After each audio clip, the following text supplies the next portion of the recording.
കൂട്ടുകാരെ, welcome back to our channel. 3ാം ക്ലാസ്സിലെ മലയാളത്തിലെ മറ്റൊരു പാഠഭാഗത്തിലേക്ക് എല്ലാ കൂട്ടുകാർക്കും സ്വാഗതം. അപ്പൊ നമ്മൾ ഇന്ന് നോക്കാൻ പോകുന്നത് തോൽക്കില്ല ഞാൻ എന്ന ഇവിടെയുള്ള ഒരു കവിതയാണ് വായിക്കാൻ പോകുന്നത്. അപ്പൊ ഇതുവരെയുള്ള ബാക്കി എല്ലാ പാഠഭാഗങ്ങളും നമ്മൾ അപ്ലോഡ് ചെയ്തിട്ടുണ്ടായിരുന്നു. അതുപോലെ ബാക്കി എല്ലാ സബ്ജക്റ്റുകളും നമ്മൾ അപ്ലോഡ് ചെയ്തിട്ടുണ്ട്. അപ്പൊ ആവശ്യമായിട്ടുള്ള കൂട്ടുകാർ തീർച്ചയായും പോയി കാണണം. അപ്പൊ നമുക്ക് ഈ പാഠഭാഗത്ത് എന്തൊക്കെയാണ് പഠിക്കാനുള്ളത് എന്ന് നോക്കാം. കഴിഞ്ഞ പാഠഭാഗം ഏതായിരുന്നു? മുന്തിരിങ്ങയായിരുന്നു അല്ലെ. മുന്തിരിങ്ങ ഒരു റഷ്യൻ കഥയാണ്. ഭക്ഷണവും കുട്ടികളും വിഷയമാകുന്ന രചനകൾ നമ്മുടെ ഭാഷയിലുമുണ്ട്. ഒരു കവിത വായിക്കൂ. അപ്പൊ ഇവിടെ തന്നിട്ടുള്ളത് നമ്മുടെ ഭാഷയിലുള്ള ഒരു കവിതയാണ്. അപ്പൊ മുന്തിരിങ്ങ എന്ന് പറയുന്നത് റഷ്യയിൽ നിന്നാണ്, റഷ്യൻ കഥ വിവർത്തനം ചെയ്തതായിരുന്നു. അപ്പൊ തോൽക്കില്ല ഞാൻ എന്ന കവിത നമുക്കൊന്ന് വായിച്ചു നോക്കാം. മേരിയോടെന്നും ചോദിച്ചു ഞങ്ങൾ, പേരെന്താ കുട്ടി, പേരക്ക എത്രേ? നാണം കെട്ടു മടങ്ങില്ല ഞങ്ങൾ, നാടെന്താ കുട്ടി, നാരങ്ങ എത്രേ?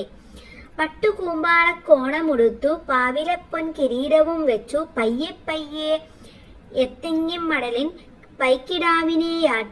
പൈക്കിടാവിനെ യാട്ടിത്തെളിച്ചു.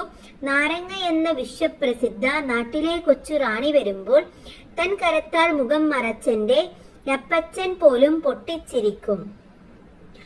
അക്കിനാവിനെ കാണുമ്പോഴെല്ലാം അമ്മ ചെന്നങ്ങു വാരിയെടുക്കും.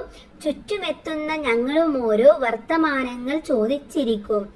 മാമൂനിനെന്തു കൂട്ടി നീ പെണ്ണെ, മീമി ചുട്ടതാണ് അമ്മച്ചി തന്നെ. കള്ളി നീയതിൽ എന്തൊക്കെ തിന്നു, മുള്ളു മാത്രം ഞാൻ തുപ്പിക്കളഞ്ഞു. കണ്ണു രണ്ടും വയറ്റിൽ മുടച്ചു, വൻമരമായി വന്നാലോ പെണ്ണെ, മാന്തലിനൊക്കെ കണ്ണല്ലേയുള്ളൂ, മാറി നിന്നവൾ കൊഞ്ഞനം കാട്ടും. അപ്പൊ ഇവിടെ എന്താണ് ചോദിക്കുന്നത്? മേരിയോട് പേരെന്താന്ന് ചോദിക്കുകയാണ്. അപ്പൊ മേരി പറയാണ് പേരക്ക എന്ന് പറയാണ്. അപ്പൊ അവര് വീണ്ടും നാണം കെടാതെ വീണ്ടും ചോദിക്കും, നാടേതാന്ന് ചോദിക്കും. അപ്പൊ നാരങ്ങ എന്ന് പറയും അല്ലെ.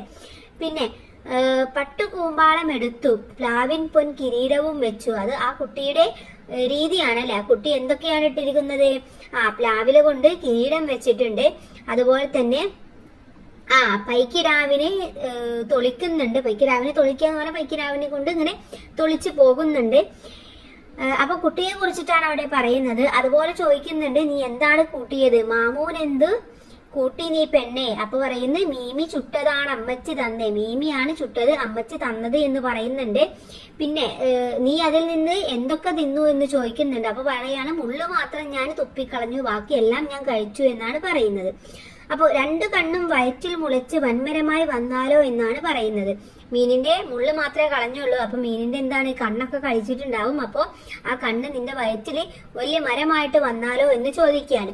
അപ്പൊ കുട്ടി എന്താ പറയുന്നത്? മാന്തളാണ് കഴിച്ചത്, മാന്തളിന് ഒറ്റ കണ്ണല്ലേ ഉള്ളൂ, മാന്തളിന് ആകെ ഒരൊറ്റ കണ്ണേ ഉള്ളൂ. അപ്പൊ അത് മാറി നിന്നിട്ട് അവൾ കൊഞ്ഞനം കൊടുത്തിട്ട് പറയാണ് വൻമരമായിട്ടൊന്നും വരില്ല, കാരണം മാന്തളിന് ആകെ ഒരൊറ്റ കണ്ണേ ഉള്ളൂ എന്ന് പറയാണ്. അപ്പൊ അതാണ് ഇവിടെ തന്നിട്ടുള്ള ഈ കുഞ്ഞു കവിത എന്ന് പറയുന്നത്. KC ഫ്രാൻസിസിന്റെ പുതിയ മനുഷ്യൻ എന്നതിലെയാണ്. ഇവിടെ കൂമ്പാള പറഞ്ഞാൽ എന്താണ്? കവുങ്ങിന്റെ പൂങ്കുലയെ പൊതിഞ്ഞു നിൽക്കുന്ന ഇളം മഞ്ഞ പോളയെയാണ് നമ്മൾ കൂമ്പാള എന്ന് പറയാം. ഇനി കോണം എന്ന് പറഞ്ഞാൽ കോണകമാണ്. പയ്യെ പയ്യെ എന്ന് പറഞ്ഞാൽ പതുക്കെ പതുക്കെ. മടല് എന്ന് പറഞ്ഞാൽ തെങ്ങിന്റെ ഓലയുടെ തണ്ടിനെയാണ് നമ്മൾ മടല് എന്ന് പറയാ. പൈക്കിടാവ് പറഞ്ഞാൽ പശുവിന്റെ കുട്ടി, പശുക്കുട്ടി. വിശ്വപ്രസിദ്ധം, ലോകത്താകെ അറിയപ്പെടുന്ന. കരം, കൈ, കിനാവ്, സ്വപ്നം. ഓക്കെ, അപ്പൊ ഇതിലെ പുതിയ വാക്കുകളാണ് നമുക്കിവിടെ തന്നിട്ടുള്ളത്. ഇനി നമുക്ക് ഇതിന്റെ പ്രവർത്തനം നോക്കിയാലോ. നാരങ്ങ നാട്ടിലെ കൊച്ചുറാണിയുടെ ചിത്രം കണ്ടില്ലേ? അതാണ് ഇവിടെ തന്നിട്ടുള്ളത്.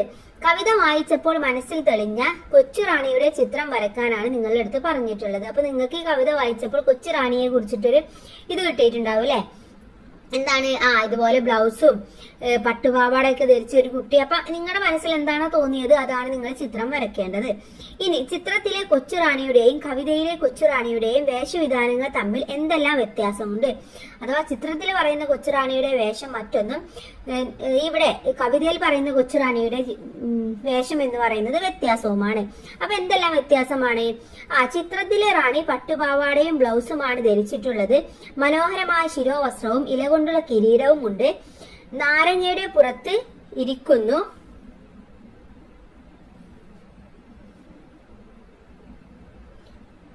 അതുപോലെ തന്നെ കവിതയിലെ കൊച്ചുറാണി എന്ന് പറയുന്നത് കൂമ്പാള കൊണ്ടുള്ള കോണകവും പ്ലാവില കൊണ്ടുള്ള കിരീടവുമാണ്.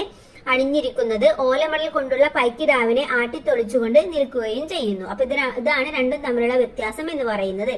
ഇനി അടുത്തത്, മുന്തിരിങ്ങ തിന്ന വാനയും മാന്തൽ തിന്ന മേരിയും കുടുങ്ങിപ്പോയ സന്ദർഭത്തിൽ നിന്ന് രക്ഷപ്പെട്ടത് എങ്ങനെയാണ്? രക്ഷപ്പെട്ട മാർഗങ്ങൾ തമ്മിൽ വ്യത്യാസമുണ്ടോ ചർച്ച ചെയ്യുക. എങ്ങനെയാണ്? മുന്തിരിങ്ങയിലെ വാനെ പിടിക്കപ്പെടുമെന്ന് മനസ്സിലായപ്പോൾ ഉറക്കെ കരഞ്ഞു. മാന്തൽ തിന്ന മേരി മാന്തലിന് ഒറ്റ കണ്ണ് മാത്രമേ ഉള്ളൂ എന്ന് പറഞ്ഞ് കൊഞ്ഞനം കാട്ടിയുമാണ് രക്ഷപ്പെട്ടത്. അപ്പോ വാന രക്ഷപ്പെട്ടത് പിടിക്കപ്പെടുമെന്ന് പറഞ്ഞപ്പോൾ ഉറക്കെ കരഞ്ഞുകൊണ്ട് സത്യം പറയുകയാണ്. അടുത്തത്, നമ്മുടെ മേരി രക്ഷപ്പെടുന്നതോ മാന്തലിന് ഒറ്റ കണ്ണാണ് എന്ന് പറഞ്ഞുകൊണ്ടാണ്.